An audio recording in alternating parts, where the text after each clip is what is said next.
नमस्कार दोस्तों, मैं Lalita Agarwal PSS blessings audio team Kolkata से बोल रही हूँ। पिछली कड़ी में हमने बोला और लेखक की बातचीत के माध्यम से जाना कि हम अपनी ऊर्जा को कैसे बर्बाद करते हैं और उसे किस तरह संचय कर सकते हैं। ऑडियो नंबर 41 में हम इसी घटना को आगे बढ़ाते हैं। लेखक बोला से पूछते हैं, हम लोगों को यह सब चीज़ें कैसे सिखा सकते हैं। उन्होंने कहा, लोगों को सिखाया जा सकता है, वो समझते भी हैं, लेकिन वो उसे अप्लाई नहीं करते। जो बच्चे 15 साल से ऊपर के हो चुके, उनके लिए बहुत देर हो चुकी। यह ज्ञान घर पर और स्कूल में बच्चों को उस समय देना चाहिए जब वे 4 साल के हों। उन्हें सिखाया जाना चाहिए कि वह शांति से कैसे बैठें और अपनी भौतिक, भावनात्मक और मानसिक ऊर्जा को किस तरह बचाएं। मैंने पूछा, मुझे यह समझ में आता है कि इंसान अपनी भौतिक और भावनात्मक ऊर्जा को कैसे खर्च करे, लेकिन मुझे यह समझ में नहीं आ रहा कि इंसान अपनी मानसिक ऊर्जा को कैसे बर्बाद करता है। उन्होंने कहा, यह समझना बहुत आसान है। जब हम गलत कल्पनाओं में सक्रिय होते हैं या नकारात्मक भावनाओं के द्वारा नियंत्रित होते हैं या गलत मानसिक वार्तालाप करते हैं, हमारी मानसिक ऊर्जा का क्षय होता है। और जब हम अमानसिक ऊर्जा की दृष्टि से कंगाल होते हैं तो हम अपना स्वास्थ्य भी खो बैठते हैं, क्योंकि हमारी मानसिक ऊर्जा ही जीवन ऊर्जा को हमारे नर्वस सिस्टम तक पहुंचाती है। और हमारा मन साफ और अनुशासित और सद्भाव में नहीं है तो जीवन ऊर्जा का धीरे धीरे क्षय होने लगता है, या फिर यह कहीं अटक कर खो जाती है। देर हो रही थी। उन्होंने मेरी तरफ अपनी बड़ी और गहरी आंखों से देखा और कहा, अब हमें जाना चाहिए। हमारे घर पहुंचने तक उन्होंने और कुछ नहीं कहा। घर पहुंचने पर उन्होंने कहा, शुभ रात्रि, और मैं जल्दी से अपने घर रवाना हो गया। मेरी बहुत इच्छा थी कि मैं अपने पिता को बुला के घर पर ले जाऊं और सुनूं कि वे आपस में कैसे बात करते हैं।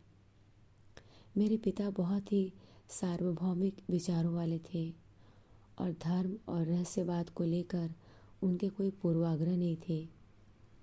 इसलिए एक दिन रात में हम दोनों बोला के घर पर पहुँचे। जब हम वहाँ पहुँचे तो वह एक अंधेरे कमरे में बैठकर ध्यान कर रहे थे, लेकिन दरवाजे तक पहुँचते ही हमें कमरे के अंदर से उनकी आवाज़ सुनाई पड़ी, आओ आओ, अंदर आओ, मैं तुम्हारा ही इंतज़ार कर रहा था हैरिटिन। अच्छा, तुम्हारे पिता भी आए हैं।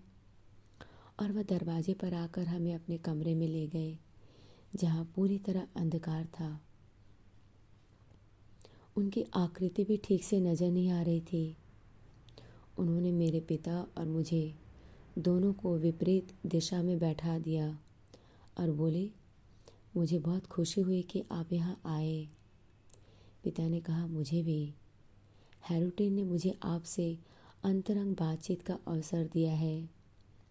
उन्होंने कहा, हाँ, इसके अंदर एक छुपी हुई आग है और हमारा कर्तव्य है कि हम इसे उसके रास्ते पर निकाल कर उसे आगे ले जाने में उसकी मदद करें। मेरे पिता ने सिर हिलाकर स्वीकृति देते हुए कहा, हमें इसके जन्म के समय से ही ऐसे प्रतीक और संदेश मिले हैं कि यह कोई साधारण बच्चा नहीं है, और मैंने सही वातावरण बनाने की पूरी कोशिश की है कि यह खिल सके। उन्होंने कहा, हाँ, अच्छी बात है।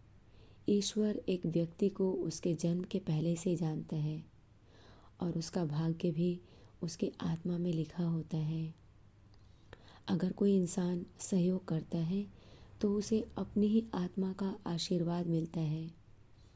मुझे पूरा यकीन है कि हैरिटिन एक साधारण इंसान बनकर नहीं रहेगा, वह कुछ और बनेगा। वह दैवी योजना में सहायक बनेगा और उसे यह कभी नहीं भूलना चाहिए। मेरे पिता ने पूछा, इसके लिए क्या आप मुझे कुछ विशिष्ट सुझाव या निर्देश देना चाहेंगे? उन्होंने कहा, हाँ, उसे स्वतंत्र रहने दो। उसे वह सब करने दो जो वह चाहता है। वह जहाँ जाना चाहता है उसे जाने दो। उसकी माँ के लिए कठिन होगा, लेकिन आप इतने समझदार हैं यह जानने के लिए कि हमारे बच्चे हमारे नहीं हैं। वे किसी विशिष्ट काम के लिए यहाँ आए हैं। और मैं यह भी कहना चाहूँगा कि हैरोटिन आपकी आज्ञा या आशीर्वाद के बिना कुछ भी नहीं करेगा। एक पिता का आशीर्वाद अद्वितीय रूप से बहुत शक्तिशाली और सुरक्षा कवच होता है। मैंने देखा कि वह मेरी तरफ देख रहे थे, शायद मुस्कुराते हुए, लेकिन मैं बहुत गंभीर था। मेरे पूरे शरीर में जलती हुई अग्नि स्पंदित हो रही थी। मुझे महसूस हुआ कि मुझे एक विशिष्ट कार्य के लिए इस धरती पर बुलाया गया है और मेरा भविष्य मेरे लिए इंतज़ार कर रहा है। मैं उनकी बातों से प्रभावित नहीं हुआ, लेकिन मेरी आत्मा एक लक्ष्य के गहरे भाव से भर गई और मैंने निश्चय किया कि मैं लोगों की सेवा करने में अपना पूरा जीवन लगा दूंगा। कैसे, कहाँ और कब मैं यह काम करूँगा, मुझे इसके लिए इंतज़ार करना पड़ेगा। उस दिन पहली बार मुझे इंसानियत के प्रति एक जिम्मेदारी का एहसास हुआ। मुझे यह बहुत सहज लगा।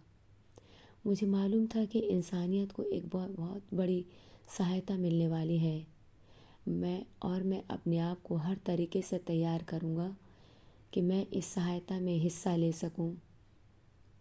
भोला ने कहना जारी रखा, हमारा काम है उन सकारात्मक आत्माओं को सामने लाना जो इस धरती पर आनंद, प्रकाश और प्रेरणा लेकर आएंगी और बाकी सभी आत्माओं को ऊपर उठाएंगी। इस तरह की आत्माएं हर जगह होनी चाहिए। इन्हें बहुत एक्टिव होना चाहिए और इनके एक दूसरे के साथ बहुत अंतरंग संबंध होने चाहिए और इन अंतर संबंधों की वजह से एक विद्युतीय जाल का निर्माण होगा जो इस जगत में ज़्यादा प्रेम, ज़्यादा प्रकाश लेकर आएगा। नए सहायक वे होंगे जो अपने विकास के लिए नहीं बल्कि विश्व की सेवा के लिए कार्यरत होंगे। कभी कभी इस महान कार्य के लिए हम अपने आप को बहुत छोटा महसूस करते हैं, लेकिन हमें यह नहीं भूलना चाहिए कि हम यह महान कार्य नहीं कर रहे हैं, बल्कि हमारे अंदर जो महान है, बुद्धि और शक्ति का ब्रह्मांडीय महासागर, वह यह कार्य कर रहा है। हमें इस वास्तविकता से अवगत होना चाहिए। यह बहुत महत्वपूर्ण है। इस विषय से संबंधित मैं आपको एक कहानी सुनाना चाहता हूँ ताकि आप इसे कभी न भूलें। एक बार एक गर्भवती शेरनी अपने प्रसव के समय बहुत करीब थी। वह ओक के पेड़ की शाखाओं के नीचे बैठी हुई थी। उसकी पीड़ा शुरू हो गई। कुछ ही दूरी पर एक चरवाहा अपनी भेड़ों को चरा रहा था। चूँकि उसे नींद आने लगी थी, उसने घास पर एक कंबल बिछाया और अपने कुत्तों को भेड़ों की रक्षा करने के लिए छोड़ दिया ताकि वह आराम से सो सके। पेड़ की शाखाओं के नीचे शेर के बच्चे ने जन्म लिया, लेकिन कुत्तों की आवाज़ सुनकर शेरनी डर गई और अपने बच्चे को वहीं छोड़कर भाग खड़ी हुई।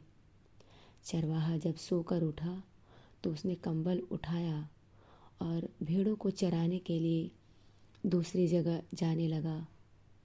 कुत्तों ने सूंघकर शेर के शावक को खोज लिया था।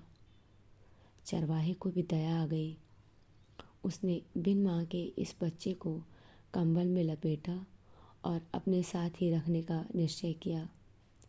उसने उसे भेड़ों के झुंड के साथ ही पाला। सभी भेड़ और कुत्ते शेर के इस शावक के साथी हो गए। महीनों गुजर गए। एक दिन शेरनी इसी रास्ते से फिर गुजरी और पानी पीने के लिए ओक के पेड़ के समीप वाले झरने पर रुकी। उसने अपने बच्चे को देखा जो अब विकसित होकर शेर बन चुका था और भेड़ों के बीच लेटा हुआ था। उसने अवसर देकर उससे कहा, तुम मेरी तरह हो, मेरी तरह एक शेर हो, मेरे साथ आओ। लेकिन उसने इनकार कर दिया। हर दिन वह उससे यही कहती रही, जब तक कि एक दिन उसके बच्चे ने यह पूछ न लिया, तुम कैसे प्रूफ कर सकती हो कि मैं तुम्हारी तरह हूँ। उसकी माँ उसे झील के समीप ले गई, जहाँ उसने पहली बार अपना परावर्तन देखा। वह आश्चर्यचकित हो गया कि वह शेर है, भेड़ नहीं। अपना सिर उठाकर उसने जोर से दहाड़ मारी और उसने उस झुंड को हमेशा के लिए छोड़ दिया और छलांग लगाते हुए पहाड़ों में चला गया। जब एक इंसान अपने दैवीय स्रोत को जानता है और अपनी सच्ची आत्मा का सामना करता है, तब ऐसा ही होता है। यह हमारे अंदर की महान आत्मा है। हम अपनी निचली आत्मा में खोए हुए हैं, लेकिन अपनी सच्ची आत्मा में उस महानतम शक्ति के साथ एक हो जाते हैं जो हमें हमारी मंजिल तक पहुंचाने में हमारा नेतृत्व करती है।